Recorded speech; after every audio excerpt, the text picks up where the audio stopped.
자, 이어서 창의적인 공학 설계 절차, 프로세스란 무엇입니까? 우리가 이제 이 공학 설계를 하는 가장 첫 번째 단계는 문제 인식하는 단계예요. 이 문제 인식을 하는데 뭐가 문제인지는 알아야 될 거 아니에요. 그죠? 그리고 이 인식된 문제를 창의적 발상 도구를 이용을 해서 강조하고 이렇게 하는 거죠.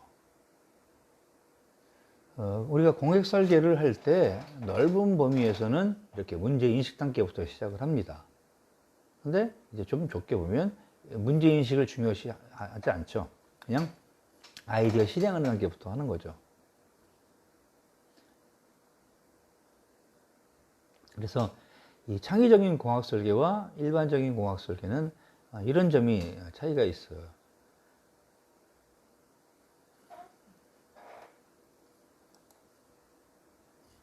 자, 창의적인 발상 도구를 활용을 해서 문제 인식을 하고 그 중에 진짜 문제는 뭐지? 해서 이런 문제를 정의하고 문제 점검을 하는 거죠. 자, 우리가 뭐 예를 들면 텔레비전 시스템이 고장 났어요. 텔레비전이 안 나오네? 이렇게 합니다. 문제가 있는 거죠, 텔레비전에. 그죠? 근데 텔레비전을 구성하는 많은 전자회로 부품 중에 모든 부품이 다 고장난 건가요? 그건 아니잖아요. 색깔을 표현해주는 무슨 특별한 장치 하나만이 고장이 났을 수가 있잖아요. 그러면 전체 텔레비전 중에, 전체 시스템 중에 진짜 문제가 있는 부분은 따로 있는 거죠. 그래서 그 진짜 문제가 뭔지를 정의하는 겁니다. 그래서 그 문제를 점검하고 이게 이제 문제 정의 단계예요. 자, 그래 문제가 맞네. 그게 문제가 맞다라는 것을 알았어요. 알았으면 이제 그것을 개선하기 위한, 해결하기 위한 아이디어를 뽑아내기 시작합니다. 그래서 막 뱉어요. 뱉듯이 막 얘기하는 거죠. 그래서 그 중에서 이제 팀원이 여러 사람이 그래 이거는 쓸데없는 쓰레기야. 쓰레기통에 바로 던져버리고 이것은 쓸만한 것 같아. 자, 그래서 이 10가지 중에서 7가지는 버리고 3가지만을 우선순위를 정해보자. 이렇게 해서 우선순위를 정해서 그 정리된 우선순위를 가지고 이제 적용을 해서 최적의 결과를 만들어내도록 하는 것이 이제 최적의 선정입니다. 자, 그 다음에 이때 이런 창의적인 공학 설계에서는 개인이 혼자 하는 것보다는 전문 지식과 경험이 가미가 되면 훨씬 좋기 때문에 문제 정의하고 개념 설계하고 그 다음에 이 아이디어를 실행하는 단계부터는 이런 전문가의 또는 집단지성의 도움을 받는 것이 훨씬 좋아요. 그래서 아이디어 실행 단계부터는 이제 상세하게 설계를 하고 그다음에 그 설계에 대한 평가, 심사를 하고 자, 그거 통과하면 이제 제작하는 겁니다. 제작해서 뭐 에이징이라고 할까요? 아니면 출시 전, 사용 전에 약간의 어떤 알파 테스트, 베타 테스트를 거쳤어요.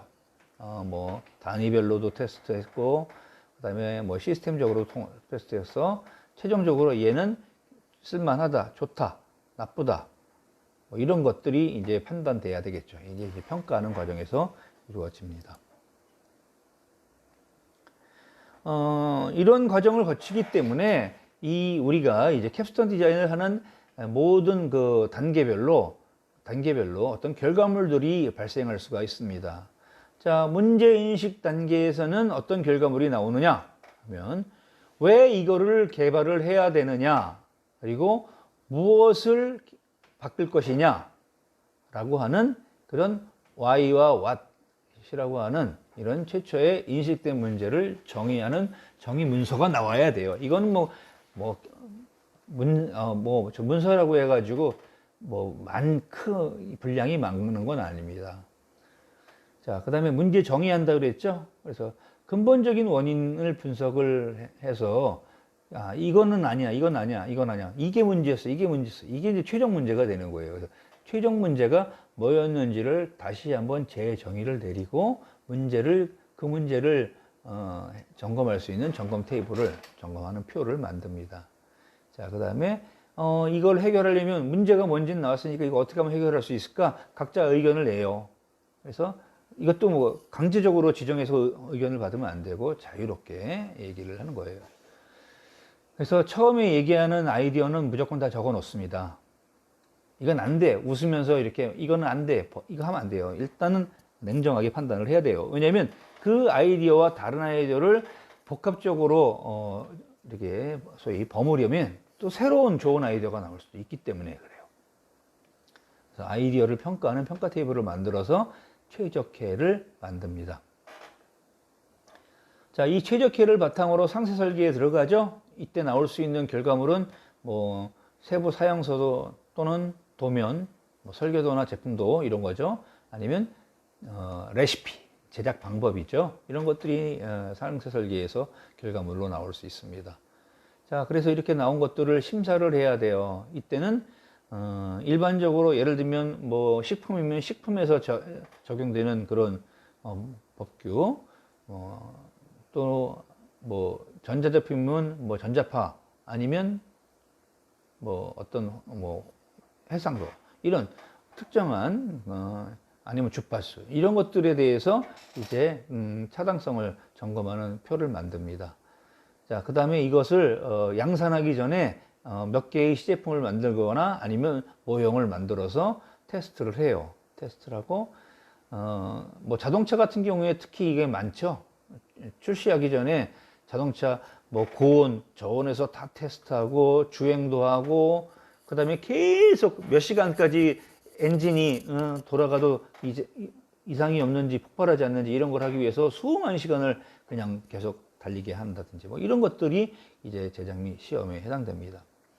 그리고 최종적으로 이제 아이디어를 평가하는데 이때 도덕성 평가, 안전성 평가, 그 다음에 기능이나 성능을 확인하는 이런 과정을 도면, 결과물로 얻게 되죠.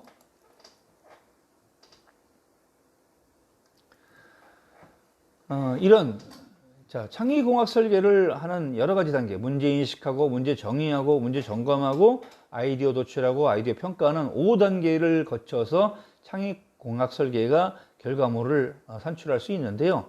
각 단계별로 우리가 활용할 수 있는 발상 도구가 뭐가 있느냐 하는 것을 지금 예를 든 거예요. 그래서 브레인스토밍, 그 다음에 파레토 도표, 그 다음에 시스템적인 사고, 스캠퍼, 이상성, 뭐 이런 것들 또는 마인드맵 이런 것들을 이용해서 우리가 발상을 평가하기도 하고 발상을 도와주기도 하고 이렇게 하는 방법들이 이렇게 제한되어 있습니다. 여러분들은 이제 여기서 이름만 명칭 부르는 명칭들만 기억을 해 두시고요. 이것들이 어떤 방법, 어떤 원리로 동작하고 어떻게 적용될 수 있는지 하는 것은 이제 뒤에서 학습을 하시게 됩니다. 자, 이제 이번 차시에서 다룬 내용 정리하는 단계죠. 자, 공학 설계 여러분 뭔지 어느 정도 감이 잡히시나요? 공학 설계라는 특징을 여러분들이 나열하실 수 있어야 되고요.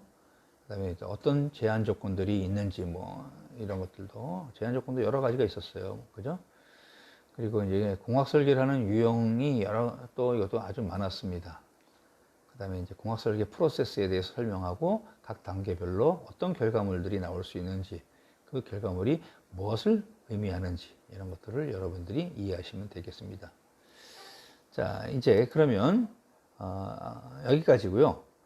이제 지금부터 나오는 화면의 내용은 이제 오프라인 상에서 강의실에서 여러분들이 진행해야 하는 학습과 관련된 수행입니다. 그래서 학습 활동 중에 먼저 이제 토론, 이런 주제를 가지고 여러분들이 팀이 구성돼서 토론을 하실 거예요. 그러면 각자 개인적인 생각들을 앞에서 공부한 내용으로 여러분들 쭉 메모를 해 놓으시고 그 다음에 그것을 서로 이건 어떤 느낌이다, 무슨 감이다 라는 것을 서로 의견을 교환을 하시는 겁니다. 그래서 이렇게 해놓은 내용을 정리하신 내용을 이제 어떻게 돼요? 사이버 캠퍼스 상에서 여러분들이 과제 제출에다가 제출을 하시면 되겠습니다. 자, 이 활동은 우리가 오프라인 강의를 통해서 여러분들이 강의실에서 작성을 하시고 과제물로 제출을 하시는 겁니다. 자, 그 다음에 이제 오프라인 3차 시에 여러분들이 하시게 되는 그 소규모 프로젝트죠. 과제입니다. 그래서 먼저 문제인식에 대한 중요성을 여러분들이 생각해 보는 거예요. 생각해서 의견을 작성을 해서 이것도 여러분들이 제출을 하십니다. 그 다음에 이제 창의적인 발상도구의 활용의 중요성에 대해서 생각해 봅니다. 그래서 이것도 팀원과 같이 토론한 다음에 의견을 작성을 하십니다. 그 다음에 우리 앞에서 뭐 브레인스토밍이나 아니면 강제연결법, 마인드맵, 스캠퍼, 발명원리 이런 것들이 소개가 됐는데 얘들이 어떤 특징을 갖는지를 물론 뒤에서 저희가 이제 별도의 강의로 만들어졌고 아까 소개한 우리 교재에도 이 관련된 내용들이 비교적 충실하게 수록이 되어 있습니다. 그런 것들을 참조해서 이 특징을 여러분들이 적어서 구분할 수 있게끔 이렇게 하시면 되겠습니다. 이런 활동들을 이제 오프라인 강의실에서 하시면 돼요. 자, 이상으로 2주차 공학 설계에 관련된 개요를 모두 마치도록 하겠습니다. 여러분, 자, 수고하셨어요.